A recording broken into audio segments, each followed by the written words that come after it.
باللہ من الشیطان الرجیم بسم اللہ الرحمن الرحیم وبہ نستعین۔ الحمدللہ ہماری گفتگو کتاب النکاح کے مسائل میں تھی۔ آج بھی ہم کوشش کریں گے 2 مسئلے کم از کم پڑھیں، 7واں مسئلہ اور 8واں مسئلہ۔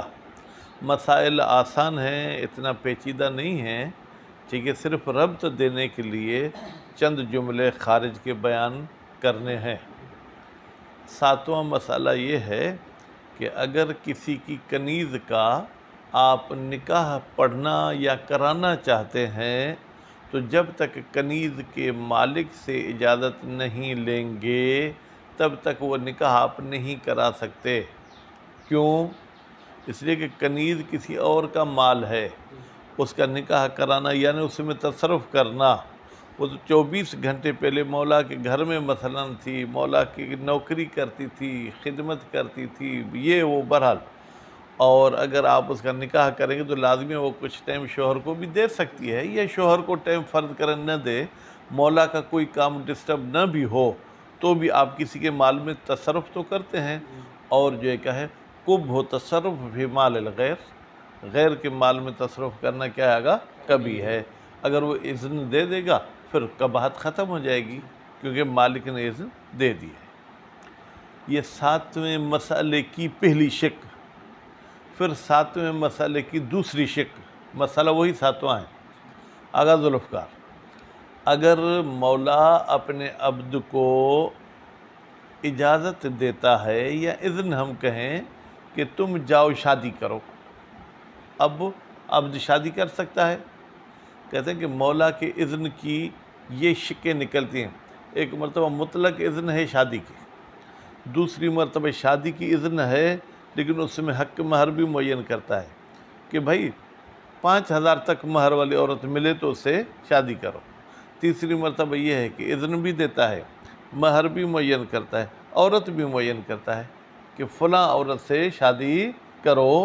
تو اس صورت میں یہ بندہ اذن سے تجاوز نہیں کر سکتا۔ 5000 تک کہا گیا ہے تو حق مہر 5000 ہی دے گا، ٹھیک۔ عورت معین کی ہے تو اسی عورت کے ساتھ شادی کرے گا، کسی اور کے ساتھ شادی نہیں کرے گا۔ اچھا، اگر مولا نے مطلق کہا کہ جاؤ شادی کرو تو اب اس میں عورت کا انتخاب عبد کے ہاتھ میں ہے، جس عورت کے ساتھ شادی کرنا چاہے کر سکتا ہے، اور مہر کے حوالے سے مہر المثل دینا ہوگا، یعنی جیسی عورت سے شادی کی ہے اس قسم کی عورتیں کتنی مہر لیتی ہیں اس کو اتنی ہی ادا کرنی پڑے گی۔ بات واضح ہوگی؟ اچھا، وہ مہر کہاں سے دے گا؟ العبد لا یملک شیئا، عبد تو کسی بھی چیز کا مالک نہیں بنتا، کہتے ہیں من مال المولا، مولا کے مال سے دینا ہوگا۔ وَنَفَقَةُ مِن مال المولا، یہ صرف رات کی کشتی کھیلے گا، باقی سب خرچے، بیماری کا خرچہ، کھانے پینے کا خرچہ، کپڑوں کا خرچہ کس پر ہوگا؟ مولا پر ہوگا۔ کیوں؟ جب مولا اس کے نکاح کا پابند بنا ہے تو اس کے لوازمات کا بھی پابند بنے گا، ٹھیک ہے۔ اور مولا نے جب اس کے لیے مہر معین کی تھی، اس نے اگر مہر بڑھا کر دی ہے، ٹھیک ہے، یا اطلاق کی صورت میں اس کو مہر المثل دینا چاہیے تھا لیکن اس نے مہر المثل سے بڑھا کر دیا ہے تو نکاح صحیح ہوگا یا باطل؟ بھائی ہم کل پرسوں کے درسوں میں پڑھ کر آئے کہ مہر کا کم یا زیادہ ہونے سے نکاح پہ اثر نہیں پڑتا، نکاح اس کا صحیح ہے۔ مولا وہی اطلاق والی صورت میں مہر المثل کا ذمہ دار ہے، مثلا 5000 مہر المثل ہے، اس نے 10,000 پہ شادی کی ہے تو ہم اس عورت کو کہیں گے ابھی تمہیں 5000 ملیں گے مولا کی جیب سے، باقی دعا کرو جب تمہارے شوہر آزاد ہوا کمائے گا تو پھر تمہیں وہ 5000 ادا کرے گا۔ اسی طریقے سے معین والی صورت میں بھی اگر عبد نے اس معین رقم سے زیادہ حق مہر دیا ہے، ٹھیک ہے، تو اضافی رقم یہ جب آزاد ہوا یا جب کوئی شرعی پہلو نکلا کہ یہ بندہ کسی چیز کا مالک بن سکتا ہے تو اس وقت یہ ادا کرے گا۔ بات واضح ہوگی؟ اچھا، اب پھر اسی 7ویں مسئلے کی تیسری شق، ایک انسان یا ایک عبد کہیں، کچھ حصہ اس کا آزاد ہے کچھ حصہ وہ ابدیت میں ہے۔ کیا مولا اس کو شادی پر مجبور کر سکتا ہے؟ نہیں، کیونکہ اس میں آزادی کی بھی جو کیا آگا پہلو ہے۔ اچھا یہ مستقل جا کے شادی کر سکتے مولا سے پوچھے بغیر؟ نہیں، وہ بھی نہیں کر سکتا، کیونکہ اس میں رقیت بھی ہے۔ تو دونوں جانب ہیں، آزادی بھی ہے، رقیت بھی ہے۔ اس کی شادی کرنے کے لیے اس کو مولا کے مشورے کے ساتھ شادی کرنی ہوگی۔ تو ظاہراً یہ 7واں مسئلے کا مختصر سا خلاصہ ہو گیا۔ 8واں مسئلہ، اگر کسی بندے نے 2 چھوٹے بچے اور بچی کی شادی کرا دی فضولتاً، یعنی ان کے ولی سے بھی نہیں پوچھا، کسی سے بھی نہیں پوچھا، نکاح کر دیا، اب کیا ہوگا؟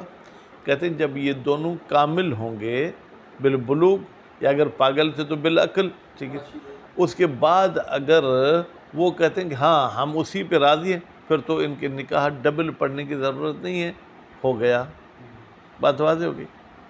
اچھا اب اگر ان میں سے ایک بالغ ہوا، اس نے رضایت کی بھی جو ہے کیا ہے کہہ دیا کہ میں راضی ہوں، دوسرا نابالغ ہے، اب دوسرے کے بالغ ہونے تک اس سے انتظار نہیں ہوا اور وہ اللہ کو پیارا ہو گیا، ٹھیک، تو اب اگر وہ مرد تھا مرنے والا، لڑکی نابالغ تھی، لڑکی کو اس نے اپنی زوجیت میں آگا قبول بھی کر لیا تھا، ٹھیک ہے، تو اب یہ لڑکی اس کی بیوی رہے گی یا بیوی نہیں رہے گی؟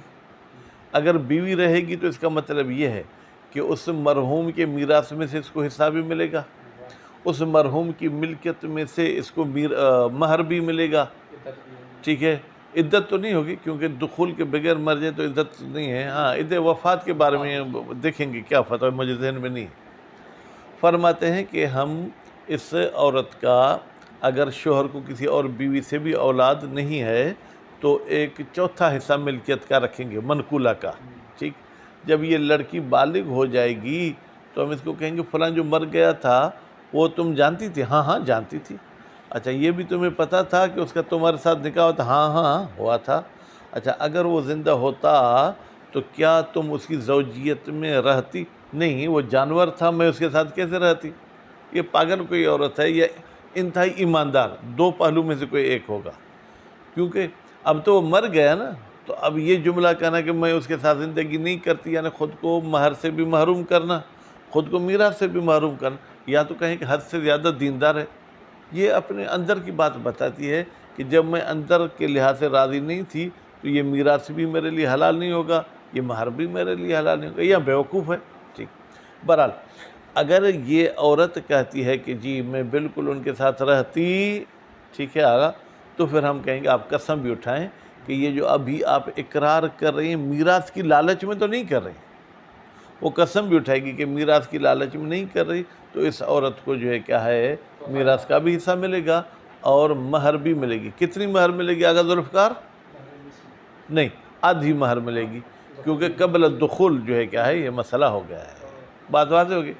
اچھا اگر عورت زندہ ہے اور وہ لڑکا مر گیا، ٹھیک ہے، عورت نے ہاں کر دی تھی، تو اب اس صورتحال میں بھی پھر لڑکے سے بھی ایسے ہی پوچھیں گے، ٹھیک ہے، جب بالغ ہو جائے، بھائی وہ جو لڑکی فلاں مر گئی وہ تمہارے نکاح میں آئی تھی، اگر وہ ابھی زندہ ہوتی تو کیا تم اسے اپنے پاس رکھنے کے لیے آمادہ ہوتے؟ اگر وہ بولتا ہے ہاں تو کہیں گے قسم اٹھاؤ، قسم بھی اٹھائے گا، اس کو میراث ملے گی، بات واضح ہوگی۔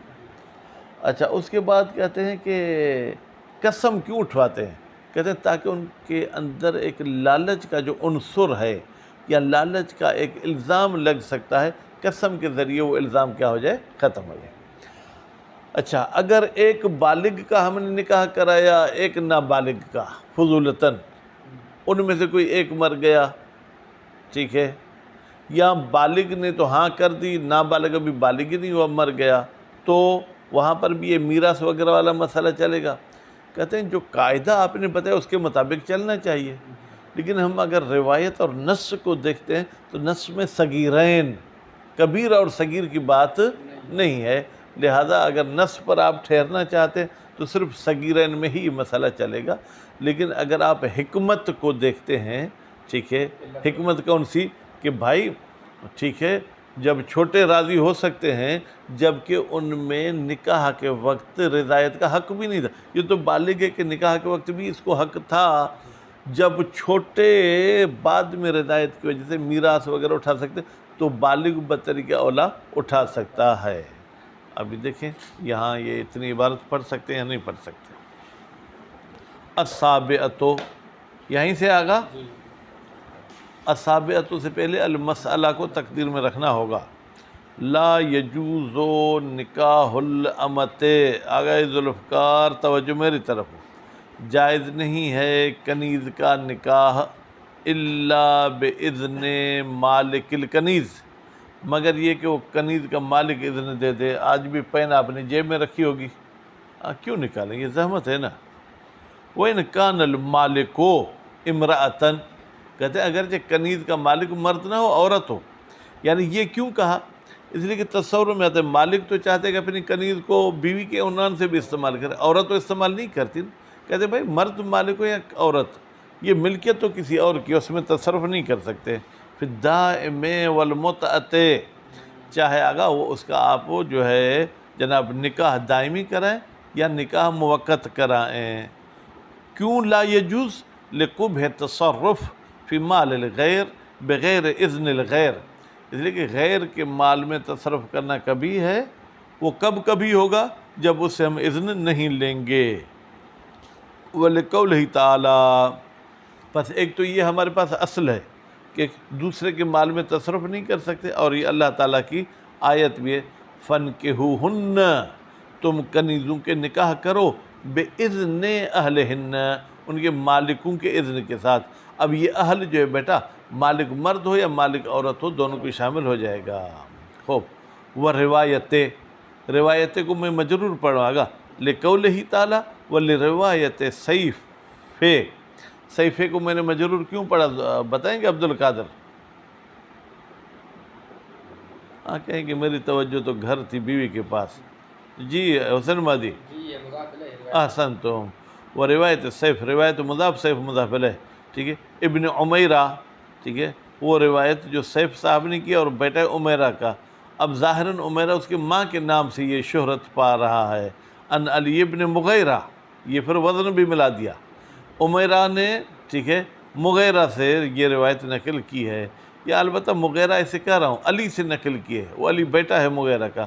قال سألت ابا عبداللہ علیہ السلام، قال علی کہتا ہے کہ میں نے پوچھا چھٹے امام سے ان رجل، ایک مرد کے بارے میں، یتمتع بامۃ المرأۃ من غیر اذن المرأۃ، وہ ایک عورت کے کنیز کے ساتھ متاع کرتا ہے اور عورت سے اذن نہیں لیتا ہے. فقال، تو امام نے فرمایا لا بأس. تو اب یہ لا بأس بیٹا بوڑھاپے کی وجہ سے روایت عطف نہیں ہو رہا لقولہ تعالیٰ، بلکہ واو کو واو مستانفہ لے لیں. وہ روایت تو کہتے ہیں منافیت للاصل. بھائی یہ روایت ہمارے پاس قابل قبول نہیں، کیونکہ اصل ایک ہمارا ہے قبح تصرف در مال غیر، یہ روایت اس کے ساتھ ٹکراتی ہے. وہ اصل کیا ہے؟ تحریم التصرف فی مال الغیر، حرام ہے تصرف کرنا غیر کے مال میں بغیر اذن ہی، اس غیر کے اذن کے بغیر، عقلاً و شرعاً. آگا عقل کا بھی یہی فیصلہ ہے، شرع کا بھی. کل ما حکم بہ العقل حکم بہ الشرع فلا یعمل بہا. یعمل کو فعل مجہول پڑھیں تو فاعل ڈھونڈنے کی ضرورت ہی نہیں ہے. فلا یعمل بہا، بس اس روایت پر عمل نہیں کیا جائے گا. وَإِنْ كَانَتْ صَحِیحَةً، اگرچہ یہ روایت صحیحہ بھی ہے، کیوں عمل نہیں کیا جائے گا؟ اس لیے کہ اصل کے ساتھ ٹکراتی ہے. فَلِذَالِكَ، اس منافات کی وجہ سے، اطرحہا، اس روایت کو ترک کر دیا ہے یا پھینک دیا ہے اصحاب نے. لیکن کیا ہے آگا؟ کون سے اصحاب؟ غیر شیخ فی النہایہ، شیخ توسی صاحب نے کتاب نہایہ میں اس روایت پر عمل کیا ہے. کیوں؟ جرین علی قاعدتہ، جاری ہوتے ہوئے اپنے قانون کے مطابق. شیخ توسی کا بیٹا اصول اور قانون یہ تھا کہ روایت صحیحہ پر وہ عمل کریں گے اگرچہ وہ اصول شرعیہ کے ساتھ منافات بھی رکھتی ہو. وَإِذَا أَذِنَ الْمَوْلَى لِعَبْدِهِ، اب یہ دوسری شق ہو گیا گا ساتویں مسئلے کی. جب مولا اذن دیتا ہے اپنے عبد کو فی تزویج شادی میں، فَإِنْ أَيَّنَ لَهُ مَهْرًا، اگر مولا نے اس کے لیے آگا عبد القادر کیا کیا ہے، مہر معین کر دی ہے، تعین المہر، وہی مہر معین ہو جائے گی۔ وَلَيْسَ لِلْعَبْدِ، اور عبد کو حق نہیں ہے تخطی ہے اس معین مہر سے جو آگا کیا ہے جناب وہ آگے پیچھے جائے، حالانکہ پیچھے جانے میں ممکن ہو جائے، اس نے کہا 5,000 یہ 4,000 میں شادی کر کے آیا، ٹھیک ہے، تو تخطی ہے کہ ضمیر بیٹا اسی معین مہر کی طرف جائے گی۔ وَإِنْ اطلق کا فاعل آگاہی شہباز کون ہے، مولا، اور اگر مولا نے آگا مطلق کہا کہ جاؤ شادی کر کے آؤ، اب مہر معین نہیں کی، انصرف الی مہر المثل، انصرف کون، یہ اطلاق، یہ اطلاق گھوم پھر جائے گا کس کی طرف، مہر المثل کی طرف۔ وَلَوْ زَادَ الْعَبْدُ الْمَعْزُونُ، المعزون بھائی، معزون صفت ہے عبد کی، اگر بڑھا دے وہ عبد جس کو اذن دی گئی ہے، کس میں بڑھا دے، فی المعین، اس معین مہر میں، فی الاول عین والی صورت میں، ٹھیک ہے، اور اس کے بعد پھر کیا ہے، واو ہونا چاہیے، میرے پاس واو نہیں، وَعَلَى مَہر الْمِثْل فی الثانی، یا اطلاق والی صورت میں وہ مہر المثل سے بھی کچھ زیادہ دیتا ہے، دلہن کو دیکھا تو بس بولا سب کچھ اس پہ لٹا دوں، ٹھیک ہے، صح، یعنی یہ عبد کا عمل صحیح ہے، یعنی اس نے جو زیادہ مہر کی ہے یہ صحیح ہے، کیوں، لِلْإِذْنِ فی اصل النکاح، اس لیے کہ اس کو مولا نے اصل نکاح کی تو اذن دے دی تھی، وَهُوَ، اور یہ جو اذن اصل نکاح ہے، یقتضی مہر المثل علی المولا، یہ تقاضا کرتے کہ مولا صاحب کو جو آگا کیا دینا ہے، مہر المثل دینا ہے، او معینہ، یا مولا وہی تو جو اس نے معین کیا تھا۔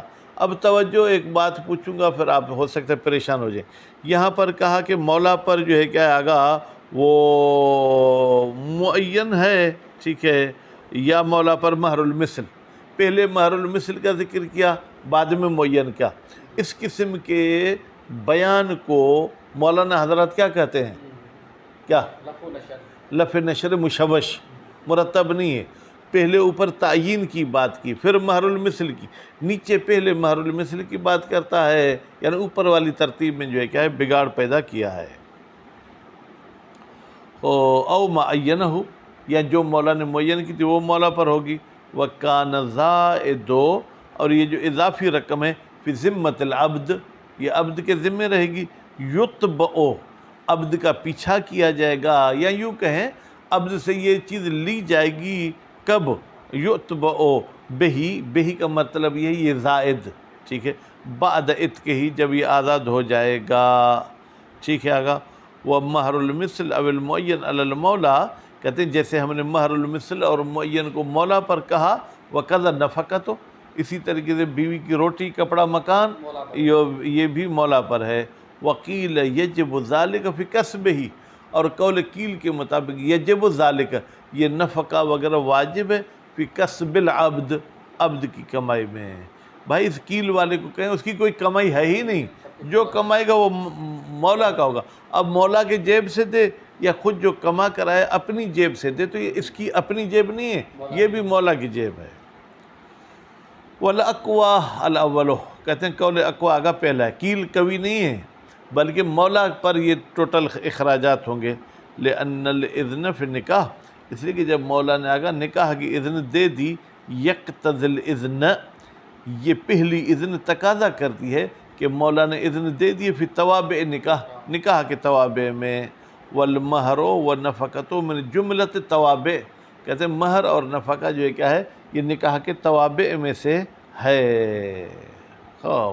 والعبد لا یملک شیئا، اب تو کسی چیز کا مالک ہی نہیں ہوتا ہے، فلا یجب علیہ شیء، پس عبد پر کوئی بھی چیز آگا واجب نہیں ہوگی، کیوں، لامتناع التکلیف بما لا یطاق، اس لیے کہ شریعت کی ذمہ داری یا کوئی بھی ذمہ داری طاقت سے بڑھ کر نہیں ہوتی۔ اب مثلا ہم یہاں پر ہیں، اڑنے کی ہم میں طاقت نہیں ہے، ابھی اگر شریعت ہمیں کہ تم اڑ کر دروازے پہ پہنچو، نہیں، شریعت ایسا حکم نہیں کر سکتی، جب اس کے پاس کچھ ہے ہی نہیں، جو کچھ بھی ہوگا تو وہ یکدم مولا کا ہو جائے گا۔ فَيَكُونُ عَلَى الْمَوْلَى كَسَائِرِ الدُّيُونِهِ، آپ کے پاس بھی یکونو ہے، تو پھر آپ یوں اب نفقہ کہیں گے تو یہ تو مونس ہو جائے گا، صرف مہر کہیں گے تو پھر نفقہ رہ جائے گا۔ بہرحال مطلب یہی ہے کہ یعنی اس نکاح کے جتنے بھی لوازمات ہیں وہ کس پر ہوں گے؟ مولا پر ہوں گے۔ کہ سائر دیون العبد، جیسے عبد کے دوسرے قرض ہیں، میڈیکل اسٹور پہ گیا، اس نے کوئی قرضے میں کوئی دوائی لی، وہ قرضہ بھی کس کو ادا کرنا ہے؟ مولا کو ادا کرنا ہے، ٹھیک ہے گا۔ یا اسی طریقے سے درزی کے پاس گیا، کپڑے سلائی کرائے مولا کے اذن سے، تو اس کی سلائی بھی مولا دے گا، عبد نہیں دے گا۔ وَأَمَّا الزَّوْجَةُ، اچھا تو اس عبد کے لیے بیوی معین ہوگی یا نہیں؟ فرماتے ہیں فَإِنْ أَطْلَقَهَا، اگر مولا نے بیوی کو مطلق رکھا، قید نہیں لگائی کہ فلاں یا فلاں کے ساتھ شادی کرو، تخیر، عبد کو اختیار ہے ما، اس عورت کا، یلی کو بحال ہی، جو عبد کے حیثیت کے مطابق ہو۔ ہاں ہاں، یلی کو میں ضمیر جو ماں کی طرف جائے گی، بہی کی ضمیر عبد کی طرف جائے گی۔ وَإِنْ أَيَّنَ، اور اگر مولا نے معین کیا ہے کس کو؟ بھائی بیوی کو، زوجتہ کو تقدیر میں مانے تعینت البیوی، تو وہ بیوی معین ہو جائے گی۔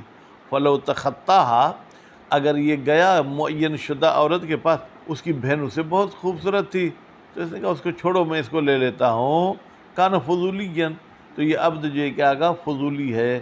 یعنی کیا؟ یعنی اس کا یہ عقد یتوقف علی اذن المولا، یہ کہ اذن نہیں بلکہ اجازت، کیونکہ عمل کے بعد جو رضایت پوچھی جاتی ہے اس کو اجازت کہا جاتا ہے۔ وَمَنْ تَحَرَّرَ بَعْضُهُ، اور وہ عبد کے جس کا کچھ حصہ آزاد ہے، لَيْسَ لِلْمَوْلَى اجبار والا نکاح، مولا کو حق نہیں ہے کہ اس کو آگا کیا کرے؟ مجبور کرے کہ تم فلاں کے ساتھ نکاح کرو۔ کیوں؟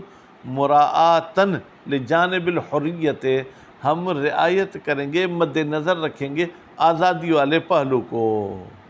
ولا للمبعض الاستقلال، اچھا مبعض یعنی یہ عبد جس کا کچھ حصہ آزاد ہے، یہ مستقل بھی شادی نہیں کر سکتا۔ کیوں؟ مراعاتن لجانب رقیہ، اس لیے کہ اس میں آگا عبدیت کا بھی ایک پہلو ہے۔ بل یتوقف نکاح المبعض، بلکہ مبعض کا نکاح متوقف ہے علی رضا المبعض و اذن المولا، مبعض بھی راضی ہو، مولا بھی اذن دے، جمعاً بین الحقین، ہم کیا چاہتے ہیں کہ جمع ہو جائیں دونوں حق، مولا کا بھی حق محفوظ رہے اور مبعض کا بھی حق محفوظ رہے۔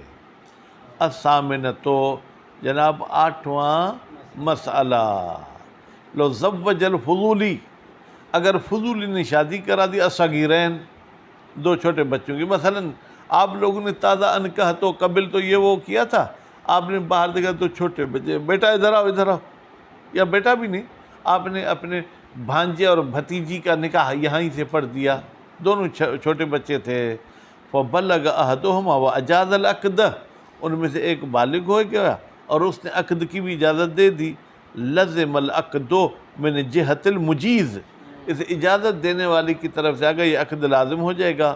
وبقی لزوم العقد من جہت الاخر، باقی جو دوسرا نام بالغ ہے اس کی طرف سے عقد کا لازم ہونا باقی ہے۔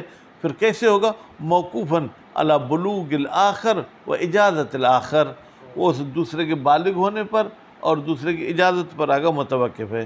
فلو اجاز الاول ثم مات، اگر پہلا اجازت دے کر خوشی میں مر گیا، ٹھیک ہے، قبل بلوغ الآخر، ابھی دوسرا بالغ ہی نہیں ہوا، عزل، عزل یعنی جدا کر کے رکھا جائے گا۔ عزل کا فاعل قسطہ، نائب فاعل، یعنی اس صغیر کا جو میراث میں حصہ ملنا چاہیے تھا وہ الگ کر کے رکھیں گے، من میراث المیت، ٹھیک۔ اللہ تقدیر اجازت صغیر، اگر فرض کریں کہ یہ صغیر بالغ ہونے کے بعد اجازت دیتا ہے۔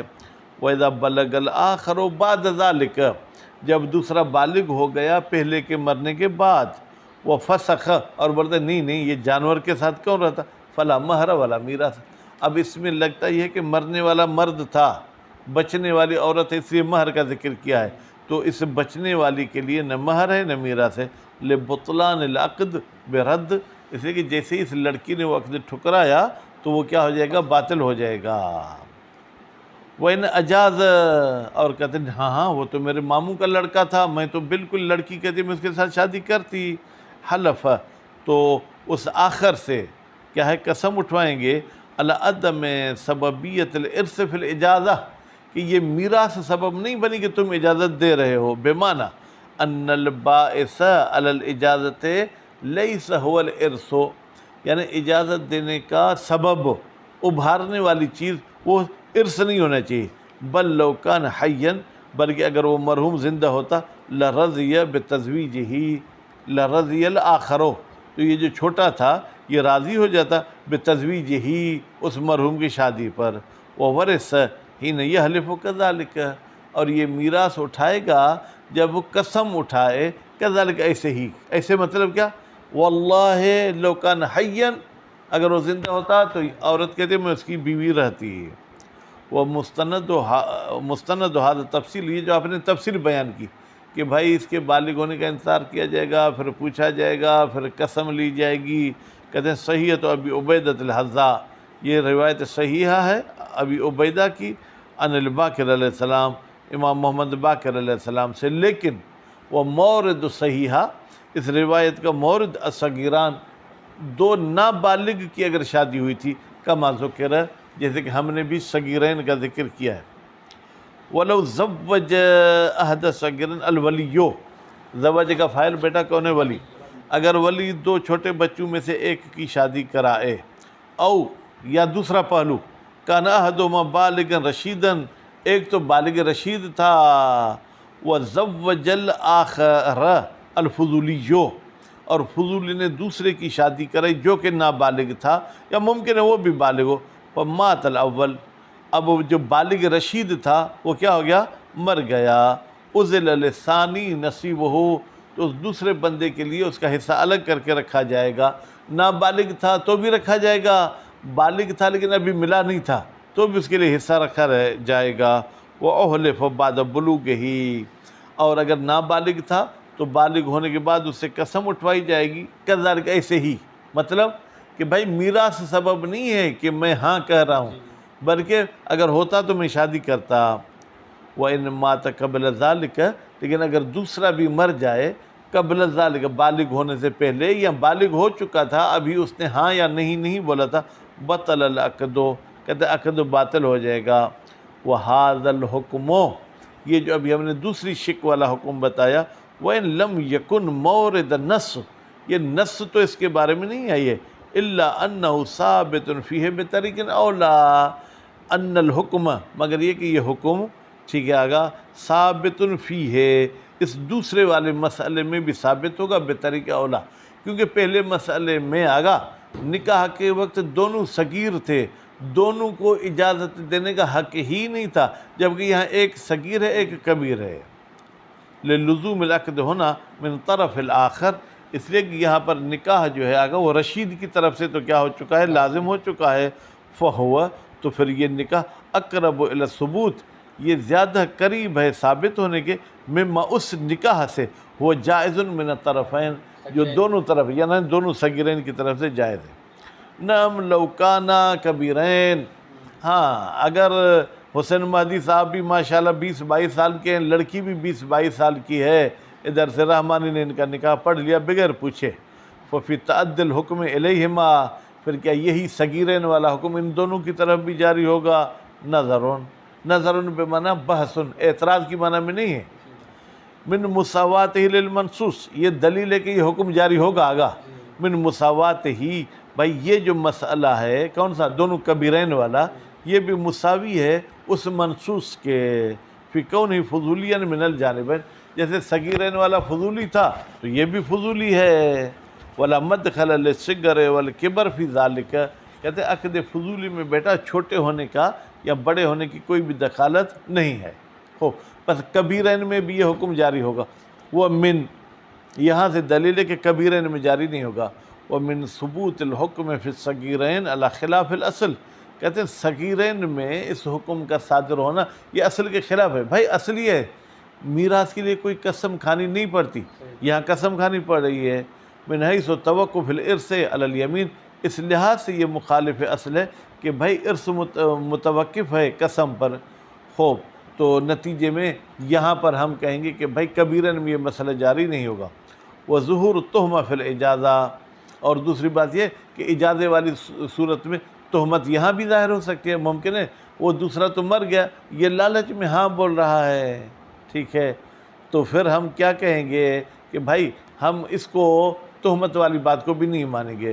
فَيُحْكَمُ فِي مَا خَرَجَ عَنِ الْمَنْصُوص، تو ہم کہیں گے منصوص تو باقی رہے گا، غیر منصوص کبیرن والا بے بطلان العقد، وہ عقد آگا کیا ہو جائے گا؟ باطل ہو جائے گا۔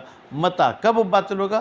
متا مات عہد المعقود علیہما، جب دو میں سے ایک مر جائے بعد اجازت ہی، وہ قبل اجازت الآخر، دوسرے نے ابھی اجازت نہیں دی تھی اس کی زندگی میں، یہ پہلے ہی مر گیا۔ وَيُمْكِنْ اثبات الاولویہ، اور کہتے ہیں ممکن ہے کہ ہم اس فضولی کبیرین کو بطریق اولا صحیح مانیں، پھر بالغین بوجہ آخر، ایک اور دلیل سے، وہ وجہ آخر کیا ہے؟ ان عقد الفضولی متی کان لہ مجیز فی الحال، بھائی عقد فضولی کا جب اجازت دینے والا حال میں موجود ہو، صغیرین میں تو آگے کیا کریں گے؟ ان کے بڑے ہونے کا انتظار کریں گے، کبیرین میں تو کوئی بڑے ہونے کا انتظار نہیں کریں گے۔ فلا اشکال عند القائل بصحت ہی، تو پھر کوئی اشکال نہیں ہے اس مولانا کے پاس جو قائل ہے کہ عقد فضولی صحیح ہے، بصحت ہی، کبیرین والا نکاح بھی صحیح ہوگا، بخلاف ما، بخلاف اس عقد کے، اذا لم یکن لہ مجیز کذالک، جب اس کے لیے کوئی مجیز فی الحال موجود نہ ہو، فإن فیہ خلافا، ہاں جہاں کوئی بھی مجیز نہیں ہے اس میں اختلاف ہے، عند من، اس مولانا کے نزدیک، یجوز عقد الفضولی، ویسے تو عقد فضولی کی وہ اجازت دیتا ہے، لیکن کہتے ہیں یہاں چونکہ مجیز نہیں ہے لہذا یہاں میں اجازت نہیں دیتا ہوں۔ فَإِذَا ثَبَتَ الْحُكْمُ فِي الْعَقْدِ ضعیف، فرض کریں کہ اگر صغیرین میں یہ حکم فضولی ثابت ہو گیا، الذی لا مجیز لہ فی الحال، صغیرین میں تو بھائی کوئی بھی ابھی اجازت دینے والا نہیں ہے، وہ عقد الصغیرین، کہتے ہیں یہ ضعیف کون سا عقد ہے؟ صغیرین کا عقد، فتعدی ہے، تو اس ثبوت حکم کو بڑھائیں گے اقوا کی طرف، اولا، فتعدی ہے اولا، تو پھر کبیرین کا نکاح بطریق اولا صحیح ہونا چاہیے۔ وَلَوْ أَرَدَ لِلْمُجِيزِ الثَّانِي مَانِعٌ عَنِ الْيَمِينِ، بھائی جو دوسرا بندہ زندہ رہ گیا تھا اس کو کیا اٹھانی تھی؟ قسم، اب قسم اٹھانے جائے گا کوئی رکاوٹ آ گئی، کیسے؟ کل جنون، پاگل ہو گیا، ٹھیک ہے گا، وہ سفر، یا اس کو سفر کرنا پڑا، ضروری، جو سفر بھی ضروری تھا، عزل نصیب ہو، تو اس مجیز ثانی کا حصہ الگ کر کے رکھا جائے گا، الی ان یحلف، یہاں تک کہ وہ آئے اجازت بھی دے اور قسم بھی اٹھائے۔ وَلَوْ نَقَلَ عَنِ الْيَمِينِ، نقل بمعنی انکر، لیکن کہتے نہیں بھائی میں قسم نہیں اٹھاتا ہوں، فَالْأَقْوَى انہو کی ضمیر کہاں جائے گی؟ مجیز ثانی، یہ مجیز ثانی لا یرث، یہ قسم اور یہ میراث نہیں پائے گا، کیوں؟ لأن ثبوت المیراث بالنص والفتویٰ، اس لیے کہ میراث کا ثابت ہونا نص میں بھی فتویٰ میں بھی کس پر موقوف ہے؟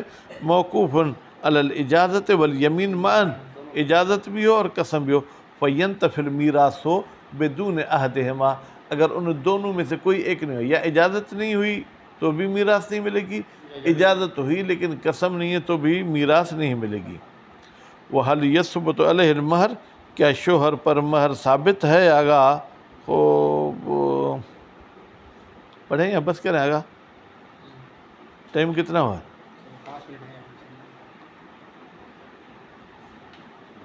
پورا کریں اس مسئلے کو۔ وَهَلْ يَثْبُتُ عَلَيْهِ الْمَهْرُ، کیا شوہر پر مہر ثابت ہوگی؟ لَوْ كَانَ هُوَ زَوْج، اگر ہے کون؟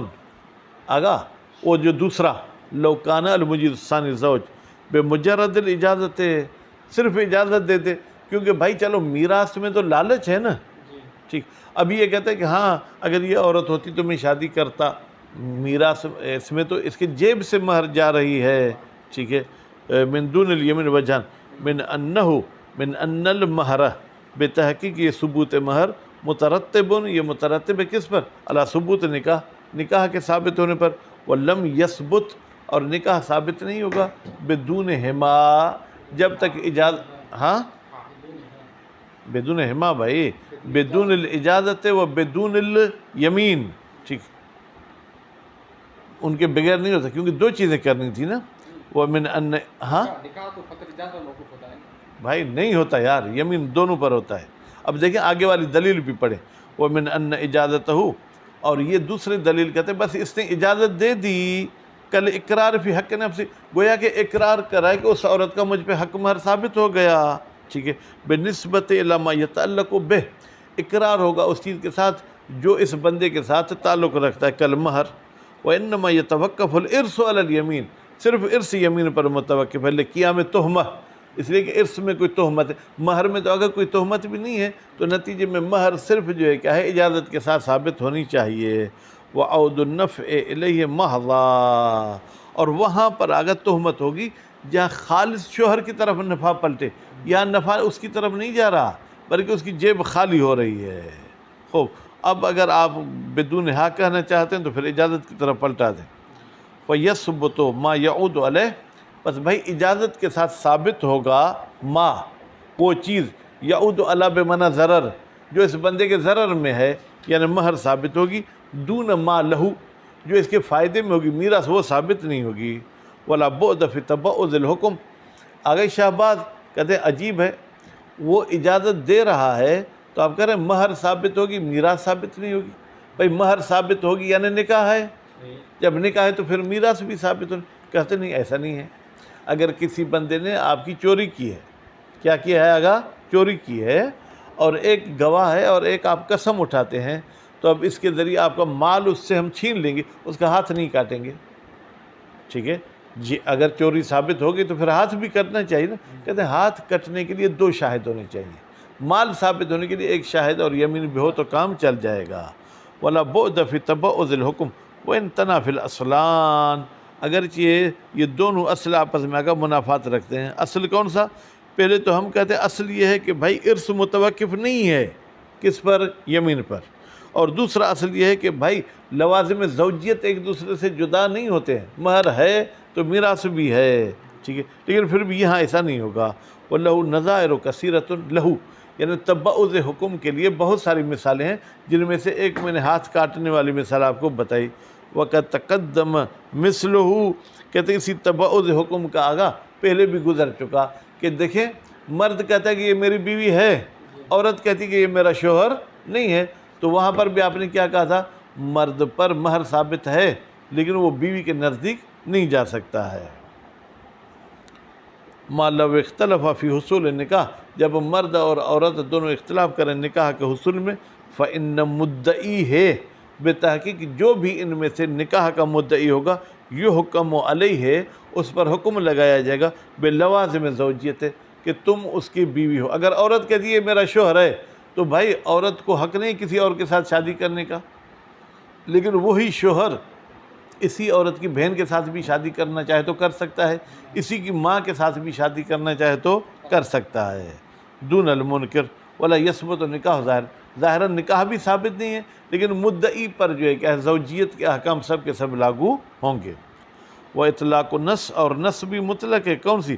بتوقف الارث علی حلف ہی، کہ بھائی ارث متوقف علی حلف ہی، مجیز ثانی کے قسم پر، لا ینافی، پھر کہتے ہیں کہ مہر ثابت نہیں ہونا چاہیے، کہتے ہیں آگے جان، نص کہتی ہے کہ میراث ثابت ہوگی قسم کے ذریعے، لیکن مہر کے لیے تو ایسے نہیں ہے، لا ینافی، یہ توقف ارث منافات نہیں رکھتا، کس کے ساتھ؟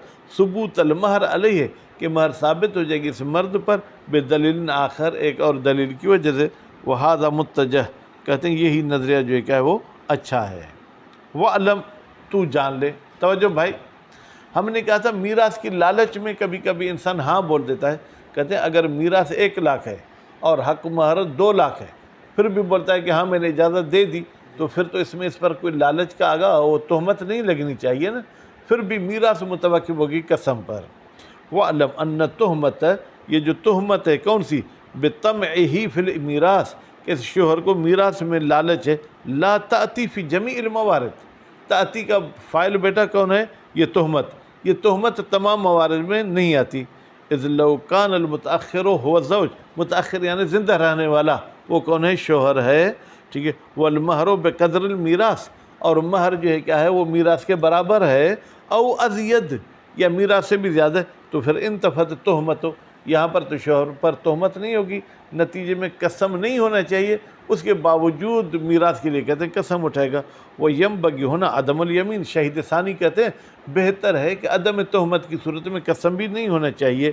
البتہ ان لم یتعلق غرض، اگر کوئی شوہر کی چالاکی نہ ہو، کیسے؟ بھائی حق مہر تو اس نے ادھار پہ لی تھی اور وہ میراث تو ابھی ابھی اٹھائے گا، ٹھیک ہے، تو اس صورت میں اگرچہ میراث کم ہے پھر بھی یہ تہمت ہے، قسم اٹھانا پڑے گا۔ بے اثبات اعیان ترکہ، کہتے ہیں کہ جب ثابت ہو جائے کہ خود اس سامان کے ساتھ اس بندے کی میراث کا تعلق ہے، بحیث اس طریقے سے کہ یہ ترجح ہو، یعنی یہ اثبات اعیان ترجیح رکھتے اللہ ما یثبت علی الشوہر، جو شوہر پر ثابت ہوگا من الدین، قرض میں سے۔ قرض کون سا؟ مہر قرض میں ہے۔ او یخاف امتناع من ادائی، یا ہم ڈرتے ہیں کہ یہ بندہ جو آگا مہر دینے سے انکار کرے گا، ٹھیک ہے، او حرب ہی، یا یہ بندہ بھاگ جائے گا، ونحو ذالک مما یوجب التہمہ، یا اس قسم کی اور چیزیں جو تہمت کا سبب بنتی ہیں۔ ومع ذالک، بھائی ان تمام اعتراضات، تمام شکوں کے باوجود، فالموجود فی روایت موت الزوج و اجازت الزوجہ، روایت میں فرض یہ کیا گیا کہ شوہر مر گیا اور بیوی موجود ہے، وَأَنَّهَا تَحْلِفُ بِاللَّهِ، اور یہ عورت قسم اٹھائے گی اللہ تعالیٰ کا، کس کا؟ ما دعاها، کس عورت کو نہیں ابھارا ہے، الی اخذ المیراث، میراث کے لینے پر، ٹھیک ہے، ما دعاها، دعا کا فاعل بیٹا کون ہوگا؟ یعنی یہ اجازت، یہ اس عورت کو نہیں ابھارتی ہے کہ میراث اٹھانے کے لیے، الا رضا بتزویج، مگر یہ کہ یہ کہتی نہیں میں تو شادی پہ راضی تھی، ہاں چلو پھر فَهِيَ غَيْرُ مُنَافِيَةٍ لِمَا ذَكَرْنَاهُ، فَهِيَ یعنی یہ روایت منافات نہیں رکھتی جن باتوں کو ہم نے ذکر کیا۔ وہ کیا تھا کہ بھائی شوہر کے لیے قسم اٹھانا ضروری نہیں ہے، وَلَكِنَّ فَتْوَى الْأَصْحَابُ مُطْلَقَةٌ، لیکن اصحاب کی فتویٰ مطلق ہے۔ مطلق کا مطلب وہ قسم بیوی کے لیے بھی ثابت کرتی ہے تو قسم شوہر کے لیے بھی آگا ثابت کرتی ہے، پھر اس بات الیمین، یمین کے آگا کہتے ہیں کہ مطلقاً ثابت ہے۔ الحمدللہ یہ دو مسئلے بھی ہو گئے، باقی اگلے درس میں بھی دو مسئلے ہیں، میرے خیال میں 9واں اور 10واں، پھر انشاءاللہ العزیز ہم اگلی بحث میں جائیں گے۔ صلی اللہ علیہ محمد علیہ